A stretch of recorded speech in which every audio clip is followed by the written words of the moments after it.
Some of the reporters who are so-called reporting on the Israel-Palestine war right now may need a bit of a journalism refresher, because some of what we've seen has been unprofessional and highly problematic. This has led to misinformation around the narrative online and has even distorted the situation on the ground, which right now is a highly costly mistake, particularly for people in the besieged Gaza Strip. Here's a quick run through of how to accurately report breaking news and wars, because it's a serious responsibility. When a major event or crisis breaks out, information from the scene must be clearly and explicitly verified, and then reported accurately. And take notes, because some of the journalists reporting on the latest escalations from Palestine and Israel may have missed those lectures in journalism school. There's this famous quote by journalism professor Jonathan Foster saying, if somebody says it's raining and another person says it's dry, your job isn't to quote them both. Your job is to look out the fucking window and find out which one is true. So right now, quoting an Israeli soldier who's apparently just come out of fighting isn't exactly the most unbiased source to put so many stories on.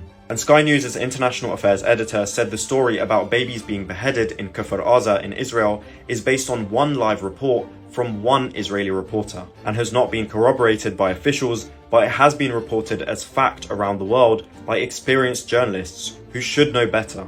And Israeli journalist Oren Zev, who went to the scene, posted online that sadly Israel will now use these false claims to escalate the bombing on Gaza and to justify its war crimes. So to report accurately on a crisis, journalists, reporters, or anybody commenting on an event should see for themselves what's actually happened rather than rely on quotes from people who may have a clear agenda. And please, if you're commenting on something, know the issue, learn about the history, learn about the culture, build relationships with people who live there. Don't just think you can jump right into an issue and do the job of a reporter on the fly.